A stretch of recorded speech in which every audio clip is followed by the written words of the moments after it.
Thank you. Thank you, everyone. Very nice to see you all.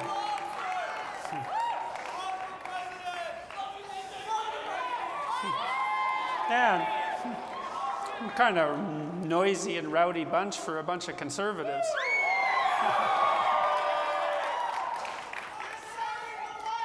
So I thought, since I talked to a group of people at Turning Point in Dallas, I think it was in Dallas, about 6 months ago, 5 months ago, something like that. And I've gone to a lot of different places since then, about 50 cities, I think, maybe more. And I thought I would tell you about some of the things that I've been formulating more precisely, let's say, over that 6-month period. I think that's particularly relevant to an audience that leans to the conservative side of the spectrum. I've talked to Canadian politicians about this too, because one of the things I've come to realize over the last few years is that, and this is why you're all here actually, so many young people here, is that for the first time in my memory, conservatives actually have something to sell young people. And that really is quite shocking, because it's generally the case that as people age, they get more conservative, and that conservatives have had a difficult time promoting their doctrine, let's say, among people who are young. As young people tend to be rebellious, and there's some utility in that, and they also tend to be fed up to some degree with having the finger of duty shaken at them, let's say, and to be subjected constantly to messages that are associated with how you should behave. And fair enough, because there's some utility in youthful rebelliousness, and there's some necessary critical intelligence that drives young people's skepticism about their elders informing them about how they should behave. Maybe a certain nose for hypocrisy, for example. I mean, you don't want to push that too far, because people are bound to be somewhat hypocritical, because none of us are perfect. And the fact that those who are older than you aren't perfect in what they do doesn't justify your nihilistic and self-destructive cynicism. It's not a helpful response. But pure adherence to a message of duty that's unthinking is also not helpful. So here's the way that I've been laying out the argument. And so the first thing, and it's an argument about hierarchies, essentially. And it's incidentally an argument about values, because there actually isn't a difference between a hierarchy. There is no difference between hierarchy and values. And the reason for that is that to value one thing is to put it ahead of something else, right? That's what it means to value something. And so if you're considering a variety of different options for your life, or options for how you might conduct your life, and every single thing you consider is equal, then you have no value structure, and then you have no direction. And so that's not helpful. So, and one of the things that deeply disturbs me about what's happening on the radical end of the leftist intellectual spectrum is that there's no true psychological understanding of the fundamental utility and necessity of hierarchies. So what I'm going to do today, for the amount of time that I'm going to talk and not take questions, is to talk about the fundamental necessity of hierarchies. See, if you're conservative by temperamental orientation, you have a proclivity to be comfortable within, and also to want to defend hierarchies. And that can become a real problem, because hierarchies can become corrupt and blind and immobile and rigid. It happens all the time. It's often why businesses fail. It's also why we throw governments out on a fairly regular basis, right? Is to mitigate against that stultification and corruption. But the mere fact that something can become dysfunctional doesn't mean that it's dysfunctional in and of itself. It just means that there's a danger. Okay, so here's the argument. So the first thing that we might want to establish is that there are important problems that need to be solved. I think everyone would agree with that. And what's the evidence for that? Well, the fundamental evidence that there's important problems that need to be solved is that people are suffering, people are hurt, that life isn't everything it could be, that there's no shortage of malevolence in the world and privation, and that not just on a global or social scale, but in our individual lives, right? There's illnesses that need to be defeated. You know, I was talking to this Danish economist, political scientist a few days ago named Bjorn Lomborg, who I would very much recommend, by the way, because I think Bjorn's a very smart person.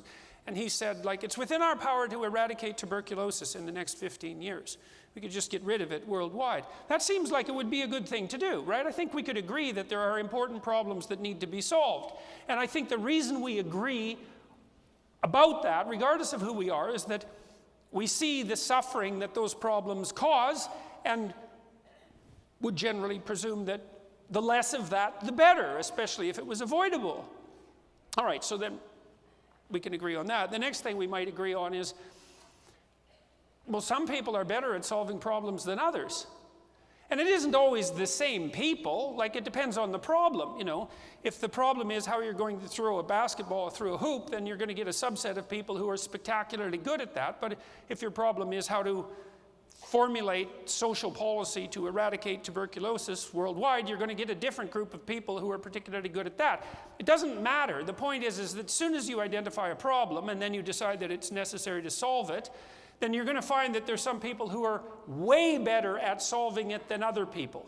And maybe they have the requisite knowledge, or they have the requisite discipline, or maybe they're just older, and so they have more experience and better connection networks. It doesn't matter. But if it's an important problem, and there's a small number of people who are better at solving it, which is, I think, an undeniable truth, then the next logical thing to do is to put the people who know how to solve the problems in charge of solving the problems. Right? I don't see a way out of that, unless, if you're willing to assume that the problem needs to be solved, once you've bought into that, well, then you've also bought into, and if you accept the proposition that some people are better at it than others, and I just can't see how you can have any sense at all and not accept that proposition, because if you reject that proposition, you reject the idea that there is valid knowledge per se. And if you're going to reject that, well, then there's just no point talking to you, right? Because you're out of the domain where knowledge is even something that can be discussed. You're not going anywhere with that. You just walk away from an argument if it gets to that point, because it's so completely foolish. All right, so what's next? Well, the next is, if you're going to solve important problems, it's highly probable that you're going to do it with other people. You're going to do it while you're competing and cooperating with other people. And so that means that if you put the people who can solve the problem in charge, and then you implement your solution socially, then you're going to produce a hierarchy. And you're going to produce a hierarchy with those who can at the top and those who can't at the bottom. Now, maybe the hierarchy is set up extraordinarily intelligently so that the people who are at the top are doing everything they can to solve the problem, including training the people at different strata in the hierarchy beneath them, so that they can get better and better at solving the problem, and hopefully can advance up the hierarchy as the whole process moves ahead, right? So that would be an optimal hierarchy, because it's permeable for those who have ability. And so And that's it's a really important concept. I mean, I think it's one of the concepts that's at the core of the popular idea of the American dream. The idea is that, well, it doesn't matter what your hierarchical position is to begin with. If you have the ability and the willingness to put that ability into practice, then the hierarchy should be permeable enough so that you can rise to the top. Partly because, well, that's going to be motivating to you, because then you get to benefit from the fruits of your labor. But also it's really useful for all the rest of us who are exceptionally selfish, because if we're smart and we organize our hierarchies properly and we get the people who can to do, then we get to benefit from everything that they manage to do. And that seems useful, because there aren't that many people that can design computer chips. There's maybe a handful of them in the world, and the fact that they get to go design computer chips means that we all get to have cell phones, and maybe that's the world's worst curse. It's certainly a possibility, but it's something that we are definitely interested in. And so it's pretty obvious that having those that can do and not putting barriers in the way to their success, if we have serious problems, is absolutely vital. So, and that's another reason I think, it's also a reason why it's perfectly appropriate to be concerned about equality of opportunity. And I think that's something that conservatives actually have to be somewhat careful about, because they tend to support hierarchies. Their typical political error is to produce structures and where the permeability of movement within has been compromised to some degree. And so that can be a problem, so that's something to keep in mind, right? You don't want the structure that you build to solve problems to be dominated by people who are merely taking advantage of their position within the hierarchy. Now, the leftist criticism of the West, that it's an oppressive patriarchy, which is well, it's partly an oppressive patriarchy some of the time, but not so much when compared to every other structure that's ever been built by human beings. Right, that's a much better way of putting it. It's much different. Well, the thing is, you also give the devil his due to some degree, because it's not like there isn't plenty of malevolent bloodshed in our history. There's plenty, right? The world's a rough place. And when I look at the West, I think, well, the world is a rough place, and it's rough everywhere, but at least we managed to accomplish something along with all the roughness. And that's something, It's something to be maybe not proud of, but at least to be bloody aware of and to be grateful for. That might be better. The modicum of freedom that we do have and the security that we do have and all of that, the opportunities that are ahead of us, the long lifespan that we have, that was paid for at tremendous cost. There's no doubt about it. But you don't throw the baby out with the bathwater, and a little gratitude is a useful thing. Okay, so now you have a hierarchy and the people who can run the hierarchy. And then the question is, well, what's the utility of a hierarchy? Well, one of them is that you can solve problems, and it's important to solve problems. But another is that, you see, and this is where the conservatives have something to say to young people. Often when people conceptualize marriage, I've watched this through my whole life, because, well, I was born in 1962, and I can remember the 60s to some degree. I can really remember the 70s, and I can remember the general attitude that was pervasive among young people, and it's certainly the case now, with regards to marriage, for example, and that it was always regarded as, in some sense, on the more cynical end, as a sort of an imposition and constraint on freedom. Right? And the problem with that is that it's also an aspiration. You see, and that's the thing that I think we lost in our culture over the last 50 years. We've lost the idea that the responsibility that's associated with proper behavior within a structured hierarchy of values is also an aspiration. You could say, well, you should get married. It's the right thing to do. It's like, fine, that's a commandment. But it's not the most fundamental argument. It's like there's a limited number of things that you're going to be able to do with your life that are truly of value. Right? You're going to be of some service to yourself with any luck. You'll at least be able to take care of yourself if you're fortunate and willing. It's sort of like that sort of minimum necessary requirement for being an admirable human being and a citizen. And I'm not talking about people who are too ill to take care of themselves. That's a whole different issue. And then maybe you could be of some utility to your family. That might not be a bad second move, And then if you've got a little bit left over, well, maybe you could be of some broader utility to your society if you have enough ability to do that. And that's all should. But the other thing is that's where you're going to derive all the meaning from your life. Like I've been married 30 years coming next year, and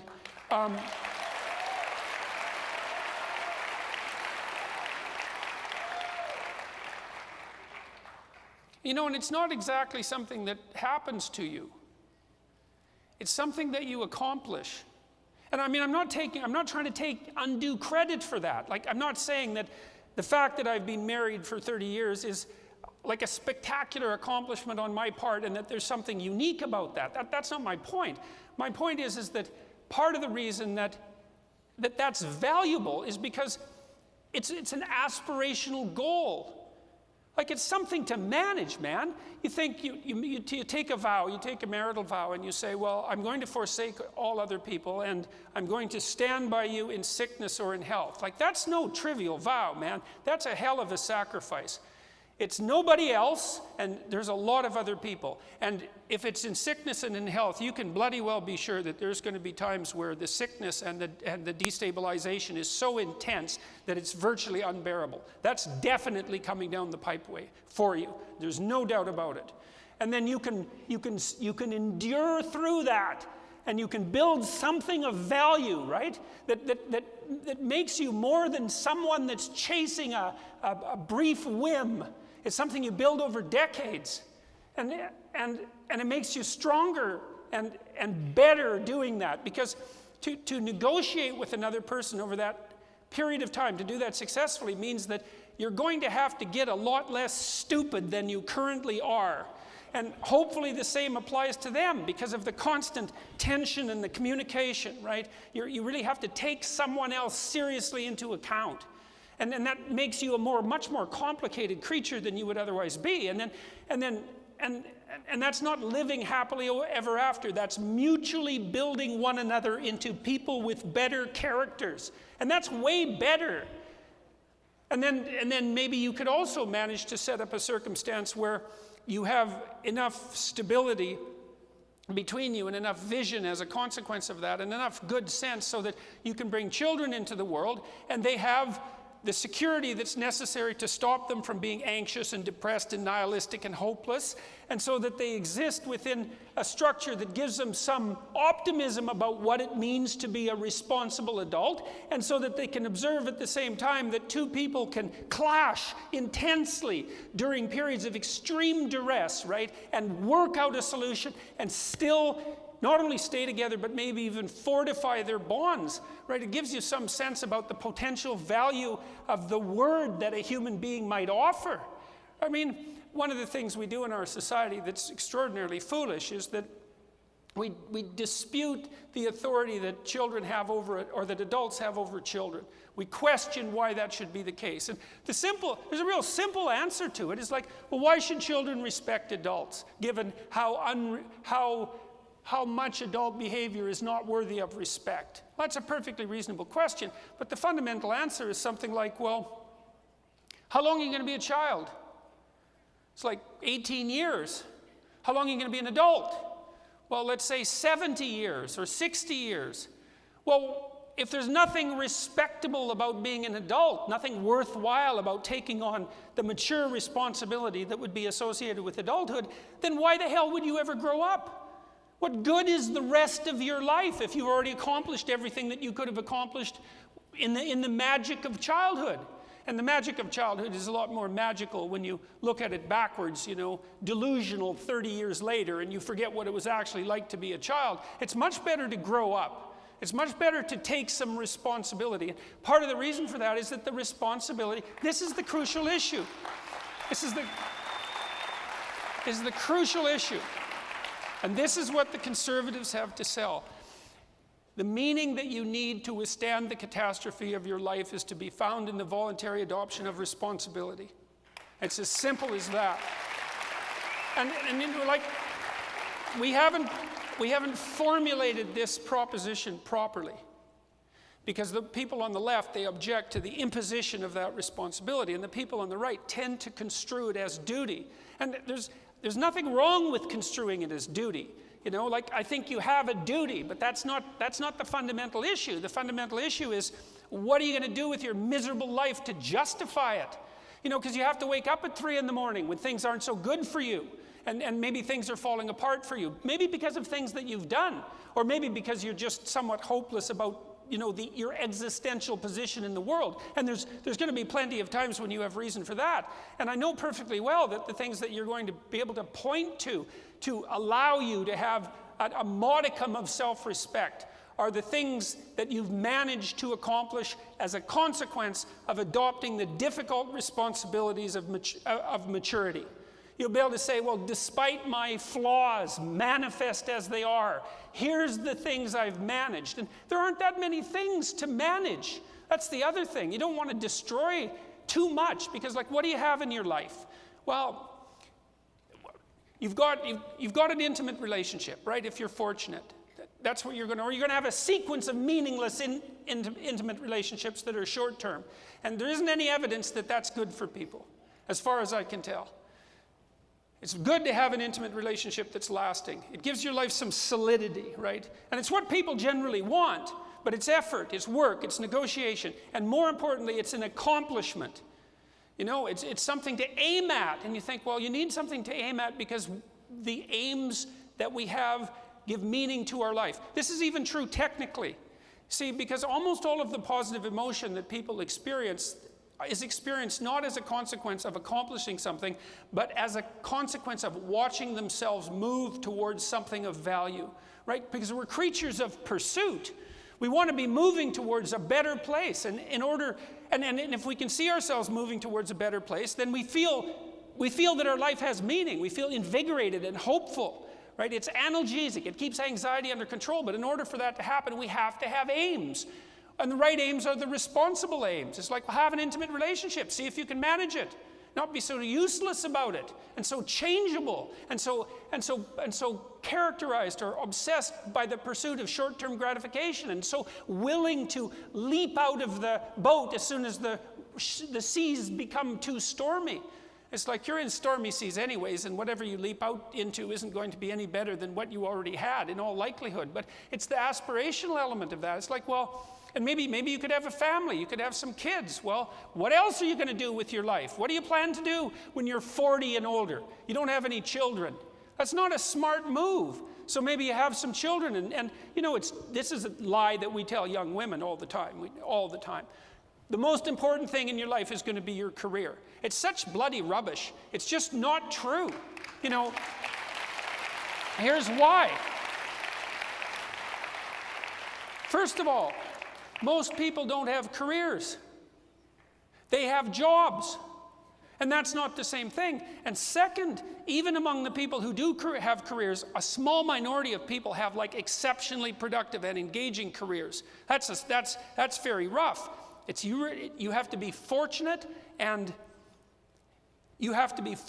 able, and insanely dedicated to have that kind of career. And you have to make sacrifices to have it. And one of the things you may well sacrifice is your family. And it's not obvious that that's an intelligent sacrifice, even though it's necessary for some people to make it. Most people, they're going to find, in the broad-scale population surveys show this quite clearly, 75% of Americans agree that the most meaningful elements of their life are to be found in their familial relationships. It's like, and so the idea that career is going to be it's like, what career could possibly justify that sacrifice? Like, I've had a great career, and I'll tell you, man, as I get older, my family is more and more important than my career, right? And it's not because there's something peculiar about me. That's just how it is. So well, you can have an intimate relationship, and maybe you can manage to make that of mutual protracted benefit, to give your life some solidity, right? To have something that you can grip onto and build across time. And then you can put forward a structure within which you could bring children into the world in the most beneficial possible manner. That's an aspiration. Are you up for it or not? You know, think, well, the alternative is that rebellious, impulsive gratification. It's like the evidence is quite clear that people in committed monogamous relationships are more satisfied sexually than those who are not. So it doesn't even work on its own principles. Here's another thing that's interesting. Let's say I've thought about this idea of living together before you get married. It's like, okay, what does that mean exactly if you're going to live with someone before you marry them? It's like, well, it means something like this. You'll do for now. But if someone else comes along, I reserve the right to trade you in. And I'll grant you the same right. Because it's obvious to both of us that neither of us are good enough at the current time to justify the sacrifice that would entail marriage. It's not that romantic an offer. You'll do for now. And the idea is, well, we'll try each other out. It's like, oh, is that right? That's how it works. You're going to try each other out. How are you going to do that without commitment? How in the world do you think you're going to get to know someone in the absence of a serious commitment? Why in the world would you think they would let you get to know them if they knew you could run away screaming as soon as they got to the bottom of your heart? It's just facade. And what happens is that common law couples are much more likely to separate, and people who live together before marriage are much more likely to get divorced. So not only can it not work conceptually, it just doesn't work. So, and it's because I think many times when you're trying to establish something of a certain profundity, you have to make the sacrifice up front, right? You have to throw yourself all in, or you don't get it. And I think most things are like that. Okay, so there's their family, and there's a marriage, and there's children, and there's friends. You need friends, and you have to develop a career and be of some, so that you can keep body and soul together and be of some utility to your community, and to have some regularity and ritual in your life, some routine, because very few people can survive without being of use to other people, and even a smaller fraction can survive without some routine. And so that's like 5 things. There's more, but that's it. And those are all aspirations. Could you, even if what you have is a job and not a career, could you do your job properly? Like, the jobs are important. You could do them properly, and then it would be done well, and then there'd be a little nexus around you because you did it well that would improve. It's not trivial, right? And you could have your marriage and make it work, and you could have your children and take care of them properly, and then you'd have a life, right? And maybe you wouldn't be nihilistic and wondering what the meaning was. Because my sense is the reason that people wonder about whether or not their life has enough meaning is fundamentally because they don't take enough responsibility. You take enough responsibility, you won't have that question. Because you'll be thinking, yeah, I'm getting up this morning because there's important things to do. And they're self-evidently important. And so if that nihilism visits you, well, and this is part of the problem with what's happening, I think, more broadly speaking, in our educational system. It's based on a misapprehension of the realities of human psychology. It's like, of course hierarchies can become corrupt, obviously, but without them, the value structure collapses, and then people have nothing. They have no aim. Well, they have no aim. They're anxious because they could be going in any direction. Well, that's not freedom. That's just chaos. And there's nothing valuable to strive for, right? In this aspirational sense. What do you want to strive for? Something difficult. It justifies your existence, and I'll close with this. Existential psychotherapists in the 1950s, critics of Freud. Freud believed that if you were, I'm simplifying Freud, and in a somewhat unfair manner, but I have to do that for the purposes of this argument fundamentally. It's not completely unfair. Freud basically believed that if you weren't psychologically healthy as an adult, it was because something bad had happened to you when you were young. You'd undergone some sort of traumatic experience. But the existentialists came along in the 1950s and they said, look, no, fair enough. Terrible things can happen to you when you're young and they can hurt you, but life itself is a traumatic catastrophe. Right? Because you're plagued by serious problems. It's built into the structure of existence itself. That's the suffering that's built into the structure of existence itself. And the proclivity for people to be malevolent and for that to wreak havoc on the world. It's an eternal truth. Both of those, eternal truths. You're stuck with it.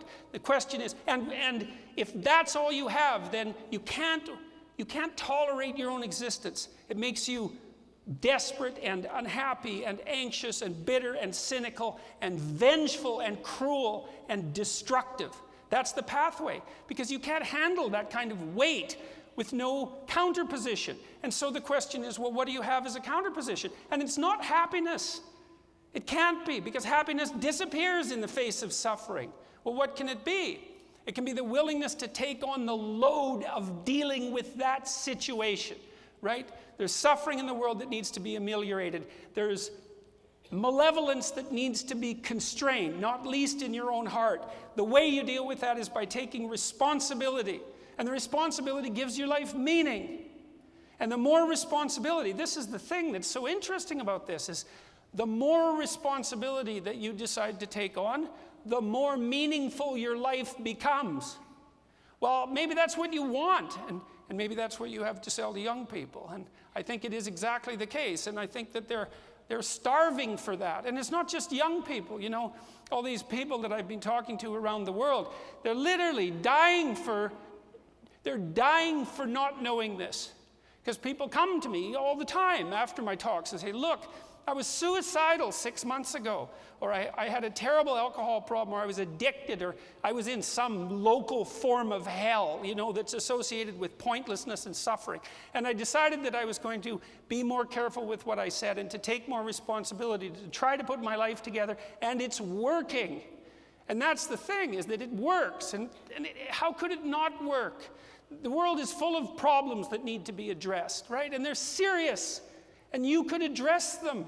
And if you address them, that would make something of you. And then you can take that thing that's made of you, you know, that you can rely on, and you can put that against the catastrophe. And you can say, the potential that I have to bring to bear on the suffering and catastrophe of the world supersedes the catastrophe and the suffering.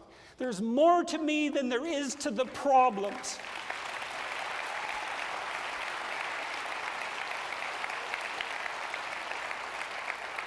You know, and maybe that's not true, but maybe it is. You could see in your life if it was true. It might be true for you. You know, we already know that for you just to stand up and take the responsibility to face the catastrophe right away, that's psychologically beneficial. And then, so not only is it psychologically beneficial, it does turn out that we actually can solve problems. So it's psychologically beneficial and practically beneficial. And I think we're at a crossroads in some sense in our society, in our world. We're becoming so powerful technologically. There's almost nothing that's not within the realm of possibility, right? And if we got ourselves together one by one, because I think that's the right way to do it, man, there's no limit to what we could accomplish. And so there's no limit to what you could accomplish. It's like, great! There's an endless array of catastrophic problems, and they're enough to take you out, allied with the fact that there's no limit to what you can do with truth and responsibility. And so that's as optimistic as it gets. And I don't think there's anything truer that can be said than that. So thank you very much.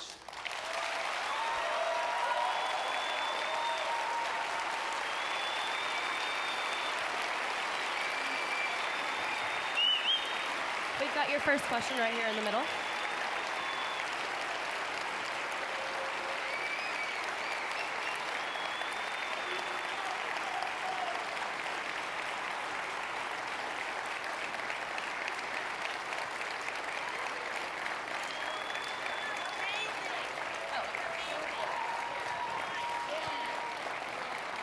Thank you all. So I guess we have some time for questions. Yes, we've got your first one right here in the middle, sir. Right here down the middle. So now there's someone maneuvering with the mics. Right yes, here. Go ahead. Hi. Oh my gosh. Okay, this is so cool. It's like really cool to speak to you because you like helped me a lot in psychology this semester. I watched probably over like 3 hours every night. I just played it on repeat, like hoping it would like, you know, stick. This is so cool. Okay. Then this is a really not dark question, but it you know, it's pretty, yeah. Anyways, so I'm sure it hits close. I know it hits close to home for me, and I know it would for many people here. So because many of us look up to you and take your words with so much consideration, and by the statistics, a lot of people in this room probably have or will feel this way in their life. What would you say to someone right now in this room who is maybe losing their will to live or is dealing with mental illness? Because you're a clinical psychologist. Yeah. Well, so I figured. Well, let's start with the mental illness part to begin with. I mean, the probability that a substantial number of you will struggle at some point with mental illness, either for yourself or with a close family member, it's very, very high.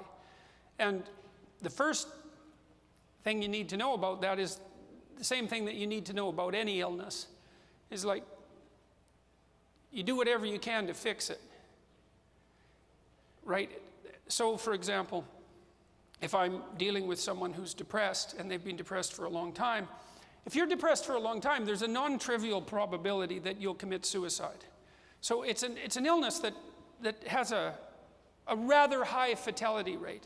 And I might say, well, who knows why you're depressed? Maybe there's something wrong with you physically. That could easily be the case. And lots of mental illness, and I think more than we know, has physiological causes and that aren't identified. It's like, maybe you need to try an antidepressant. And you think, oh, well, you know, that's an indication of weakness, maybe of weakness of character or weakness of will. I don't trust the medication, and fair enough. I want to solve this by myself. That usually covers the gamut of objections. It's like, you're not going to solve it if you're dead. And that's going to be pretty hard on your family. You know, and so sometimes what you do is you swallow your pride and you take your damn medication. And you see if it works. And if it works, then you're happy because it's so likely that something will take you down and so unlikely that something will help you.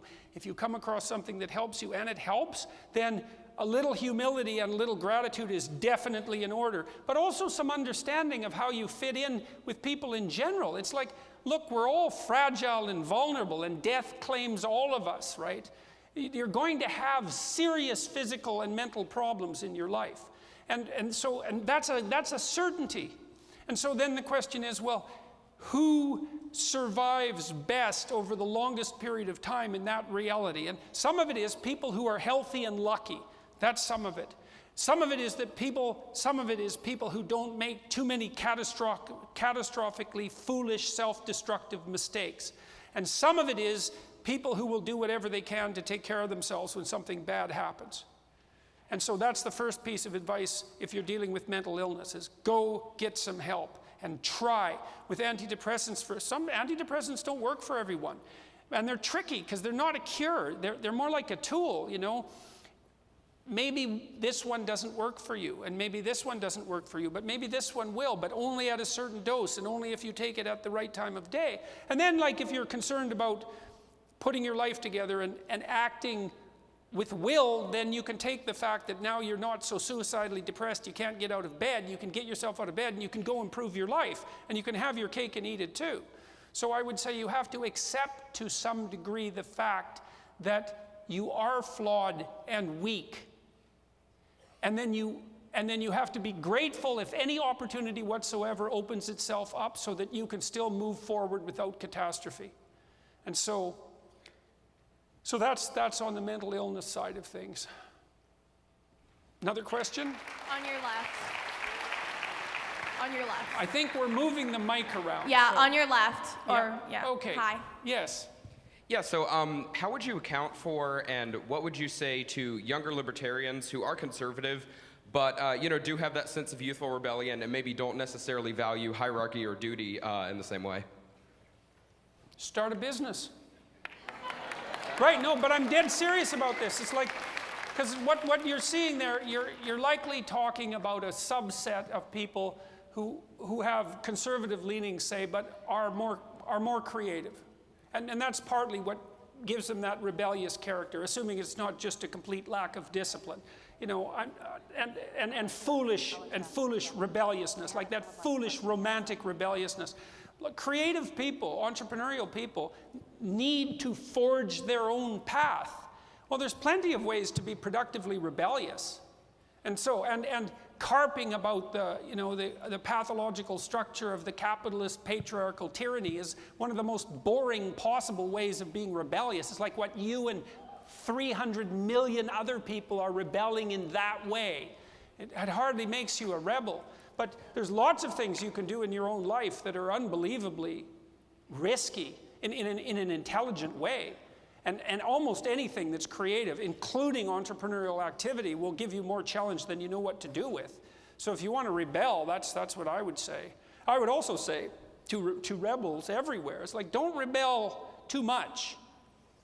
Like, if you think that you can rebel against everything, all that means is that you're so sheltered that you have no idea how lucky you are. Because people can barely tolerate wandering off the beaten path, even in one direction. Like, I've watched people my whole life. I've known a number of very creative people, including some very good artists. And man, they wander off the beaten path because they're artists. And, you know, disciplined as they were, talented as they were, careful as they were, the fact that they picked a road that wasn't well trodden down put tremendous pressure on them. And it's a very tiny minority of people who can tolerate true deviance in any direction. And you try to rebel in 5 directions, man, good luck. You just don't have it in you. So maybe you can pick one direction to rebel in where you're really going to be creative. You should buttress the rest of your life with a certain amount of routine and caution and care so that you can tolerate the stress that's actually going to befall you if you try to do something new. And you know, it's hard to do something new, and the probability of failure, it's hard to do something new. It's absolutely necessary that some people do new things, but the probability of abject failure is unbelievably high. So don't be thinking you can tolerate that in too many directions at once, because not over any length of time. So pick a hard problem, man, and get rebellious about it. See if you can solve it, and solve it in your own way. That's fine. So. We have a question on your right. Hi, Mr. Peterson. We met a couple hours ago. We took a picture together. I traveled with 10 other students from U of T, from Toronto down to Florida. Most of them flew. I drove 24 hours. My question, I believe, is very relevant for you, and I've been thinking about this for quite some time, actually. I grew up with 2 younger sisters, Jessica and Jasmine. About 2 years ago, Jasmine, when she was 14, started going by James. She identifies as a male. I don't believe that. I don't believe that my family believes that, but they allow that to happen. I'm the only one who doesn't. I don't believe it. I still call her Jasmine. I can't reconcile calling her James. How do I reconcile my views without destroying my relationship with my youngest sister? How is she reacting to you at the moment? It's a hit and miss relationship there. Sometimes she's very negative and angry with me. Sometimes it's okay. We have an okay relationship sometimes. Why? Why is it sometimes okay? I think it's probably because of love, but I couldn't tell you. She's autistic as well, so yeah. Right. Adding to the complication. Yes. So I'm just wondering, you know, how do I reconcile keeping those views without destroying my relationship with her? How long has this been the case? About 2 years. Okay, so you haven't destroyed your relationship yet. Not yet. And do you think that that's likely, or is it going to continue the same way it is? I think it's very, if it's going to be destroyed, it's not going to be from my end, it's just going to be from my end refusing to go by what she believes. It's going to be her that cuts the relationship. You doing this for her or you? I believe that I'm doing it for her. Okay, well that's worth thinking about a lot. And I'm not suggesting that you're not, but I am suggesting that you need to know what motivates you. Like, to the degree that you're actually motivated by your clear-headed insight into what is in her best interest, then you're definitely on her side, even if she doesn't know it. But to the degree that your stance is taken for reasons that have that are outside, what would you say? You've got this intimate relationship, right? Because she's your sister, right? So that's something that in some sense transcends political belief. Of course. Not entirely, but in some sense. What you want is to be working for what's best for her. And that means that you have to be very clear-headed about whose agenda you're following when you're insisting upon what you're insisting upon. You know, because like a skeptic would say, well, look, you just drove 24 hours from Toronto to come down to a convention of young conservatives. And so you have a particular political stance. and you're imposing that political stance within the confines of your own household. And how do we know that that's not self-serving, like an attempt to help you regulate your own emotions because you're acting in a manner that's commensurate with your stated political beliefs? None of that's going to be helpful in a situation that's as intense as the one that you discuss. And not only that, it's going to be counterproductive, because to the degree that you're serving yourself while having this, let's say, contentious exchange with her, all that's going to do is make you not credible. So you've got a tough situation ahead of you, because the more clear-headed you can become about what it is that's motivating you, the higher the probability that you'll be successful in what you're pursuing. But you can't afford much error, and you certainly can't afford much narrow-minded ideological selfishness. And I'm not accusing you of that, because I have no idea what the situation is. You know, and there's an absolute explosion of rapid onset gender dysphoria. And one of the things that you probably don't know as an audience is that there have been psychiatric epidemics are actually very common. There's a great book, if you're interested in this sort of thing, there's a great book called The Discovery of the Unconscious, and it's a history of what eventually became psychoanalytic theory, but going back really 300 or 400 years, and tracks all sorts of psychiatric epidemics.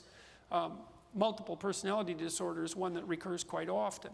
And we're in the middle of, and you know, remember, there are psychosociological epidemics too. We went through one in the 1980s with the daycare scares. Remember, there was all that noise about satanic ritual sexual abuse in daycares, none of which ever existed, but there were many, many people arrested and imprisoned for participating in it.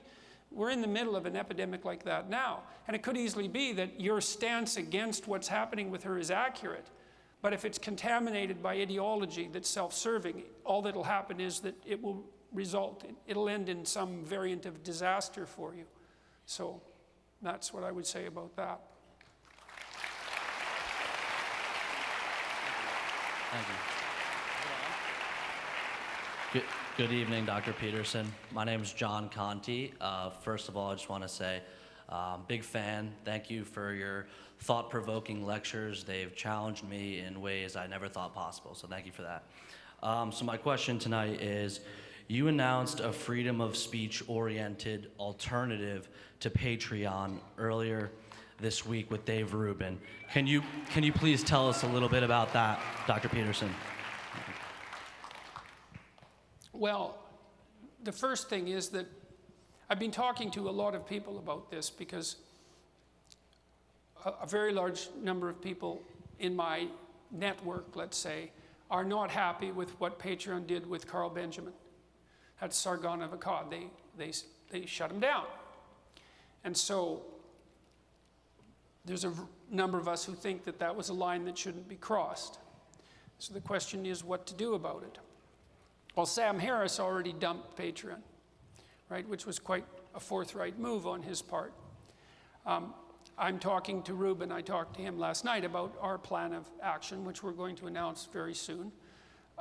What I've done in the immediate today, in fact, was to set up a variety of alternatives to Patreon that people can use. And then I've been working, as I announced also on that video, on a communication platform. But this is not a simple problem, and it isn't obvious to me either, number one, that I can solve it in any global way. Like I can detach myself from Patreon as a social network. And that's what Harris has done. And I think that's the right first move. It's like I'm just going to step out of it because I don't agree with what they've done. But I'm going to play devil's advocate a little bit because I want to outline the complexity of this. So one thing you might, all of you, I would presume, would be somewhat, what would you say? If Facebook announced that it was going to stop people in ISIS from recruiting using the Facebook platform, I would suspect that the vast majority of you would regard that as an appropriate thing to do. Okay, so then you've got a problem, right? Because the problem is, well, there's something that a social network can't be used for. You've already admitted that there's something that the social network can't be used for. Well, then the question is, well, exactly where do you draw the line? And the answer might be, you can't solve that problem if enough people are using your social network. It gets too complicated. What we might be viewing with this rise of censorship, what we might be viewing is the unsustainability of mass social communication networks. I mean, they're only 10 years old, right? What do we know about them? We've never hooked 300 million. How many people are on Facebook? It's like 2 billion. It's some ridiculous number. We have no idea what happens when you hook 2 billion people together like that. Well, one of the things that happens is issues come out about how you police misbehavior, how you define misbehavior, and who you censor, who you don't associate with. And those are really complicated problems. So, I was thinking about this alternative communication platform, let's say, that would be an alternative to Patreon, because Patreon has some social networking elements. But then I thought, well, it isn't obvious that I want to be in Jack Conte's position. I don't know if I want to deal with 10,000 people who are creating. I don't know if I want to set myself up as a gatekeeper, because I don't exactly know how to do it. I mean, there's a scaling problem there that's rather intractable. I mean, one of the solutions we also thought was, well, maybe we'd set up a social network that was invitation only, and that was only a group of 10 people, because you can set up a business with 10 people. But, so, I'm talking to a lot of people about this. I'm trying to figure out a solution. The interim solution is to set up alternative modes of support, and then to figure out what to do with my association with Patreon, which I will discuss publicly in a day or two along with Ruben. But I've thought a lot about this social network that I kind of already have at hand, because it's been worked on for 6 months, and it's not clear to me that I have the ability to make it work without running into exactly the same sorts of problems that the people who already have these social networks have run into.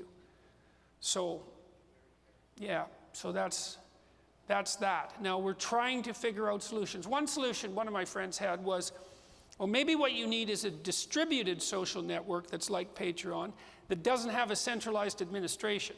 So no one runs it, which is kind of how Bitcoin works, right? It's like no one's in charge of it. Everyone can use it. And then it sort of regulates itself. If you want to fund someone, then you can fund them, and if you don't, you don't, but no one can say yes or no.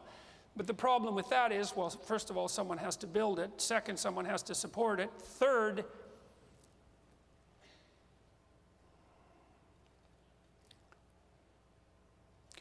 is merely, I guess the first two really encompass it. Oh yeah, third is you can't monetize it. And you think, well, maybe you shouldn't have to monetize it. It's like, well, yeah, but you have to build it and you have to support it, so you have to monetize it. And I don't see how there's a simple solution to those three problems. So I'm going to move myself away from Patreon. That's step one. And then I'm going to continue talking to people to see if there's a broader scale solution. But it's not. I'll say one more thing about that. Another danger is this intellectual dark web thing that I've become associated with. It's not like a bunch of us got together and decided that we were going to have a cool t-shirt and make a tree fort. We got named and the name stuck. And then I'm interested in why names emerge and why they stick, because it's not easy to come up with a name, and it's not easy for the name to stick. There has to be something that needs to be named before the name will stick. And it did stick. And then I thought, well, what is it that all these people have in common? And what they have in common is peculiar. None of them think their audience is stupid. That's the first thing. The second thing is they're all independent. They're not beholden to any sort of corporate master that isn't under their control. So they're all autonomous players. Well, let's say we put a platform together and joined. Well, then we're not autonomous players anymore. Maybe that destroys the whole thing. It's certainly possible. Maybe the solution to the Patreon problem is for people to be more, it's possible that Patreon has run its course. I don't know, and I'm trying to figure those things out. And I'm trying to do it carefully and not too stupidly. And to also not have it interfere with the other things that I'm doing that also seem to be relevant. So that's the answer to that question. Yeah. And your final question is on the side. This is the last question. Hello, Dr. Peterson. My name is Seth Scheibler. It's an honor to be here to speak with you tonight.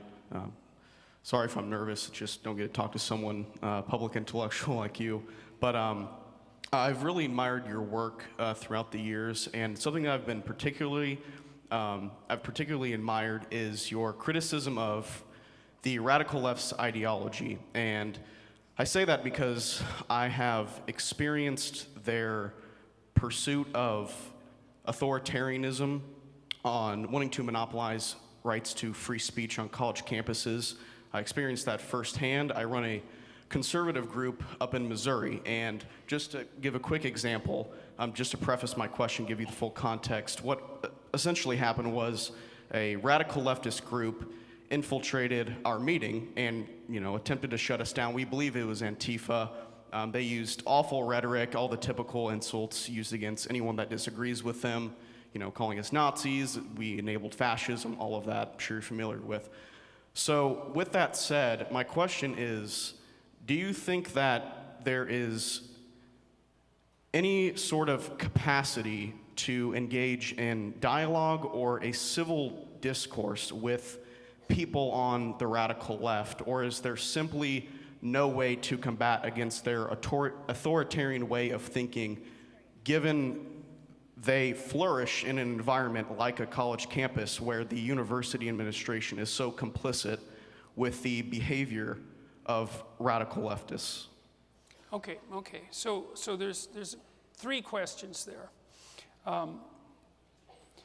There are people you can't talk to, but they're a pretty small minority of people. And so what you want to do to the degree that you can is ferret out people that you can talk to. And you want to get better and better at talking to people that you can't talk to. Right? Because if you can't talk to someone, that's actually partly your inability. It might be 95% their intractability, but if you were a better communicator, you would be able to speak to a broader variety of people. And so you can think about it as a challenge. It's often best when you're dealing with people who are really possessed. If you're in a, well, and that's quite common, that possession, and you want to be careful about also not assuming it applies to you, because it probably does to a larger degree than you think. You can ask people questions about what they believe and why. Because maybe you want to find out. Then you know more, right? You're better armed. They might have something interesting to tell you. If you really ask people questions, they almost always come up with something interesting to tell you if you actually want to know. So that's useful. Then I would also say, don't overestimate the number of people that are like that, right? The large-scale population surveys indicate that, the last one I read indicated that the progressive types, the radical progressive types, are only between 5 and 7%, and even 40% of them think that political correctness has gone too far. That's another thing I would caution everybody against. Like, there's an element of polarization to what we're experiencing, which I think is in large part a consequence of the death of the mainstream media. Like, I think what's happening as new technological forms supplant the older forms of communication, those who are still in those older forms, the television networks, for example, are more and more likely to concentrate on the radical extremes to draw attention to their work in a shrinking market. And so I think a lot of what's happening, and because you remember, we're in this situation right now of insanely rapid technological transformation, and we don't exactly know what its effects are. And so, it could be that we're not more polarized than we used to be. It's just that there's way more attention being paid to those who are polarized. So the reason I'm saying that is so that you can be optimistic. Most people aren't like that. A tiny minority of people are like that. And you might not be able to communicate with them very well at all. Then the last thing I would say is, the best thing you can ever do over any reasonably long period of time is to lead by example, right? Put your life together, and you're going to influence and affect people that way. And one final thing.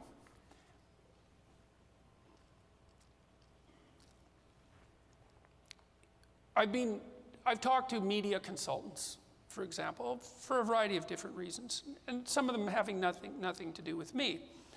You know, and a media consultant will tell you when you talk to a journalist that you should craft your message, right? So there's some outcome you want from the interaction, okay? I don't like that, any of that idea. I think those are bad ideas to craft your message. That doesn't mean you shouldn't know what you're saying. What you should try to do is you should figure out what you're aiming at, and hopefully that's something useful and worthwhile and noble and high. And then you should tell the truth. And you should let the cards fall where they're going to. You don't craft a message. If you're going to talk to someone who doesn't agree with you, you have a much better chance of communicating with them if actually what you're trying to do is to say what you believe in the most truthful possible manner. If you're trying to convince them, all you're going to do is produce resistance. It's not going to work.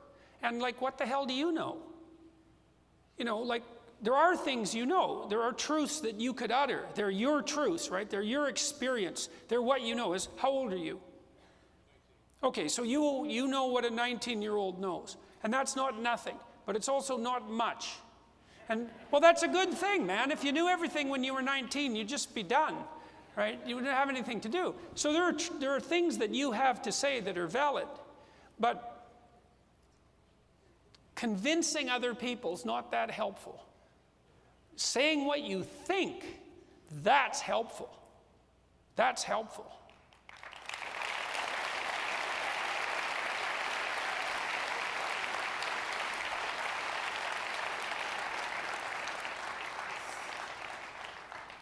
So I guess that's everything, is it?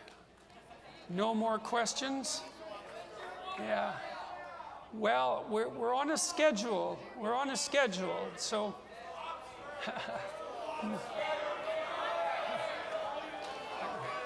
I'm looking for an organizer. Is there an organizer about? Ah, there we go. All right, people. It was very nice talking to you, and thank you very much. It's very much appreciated.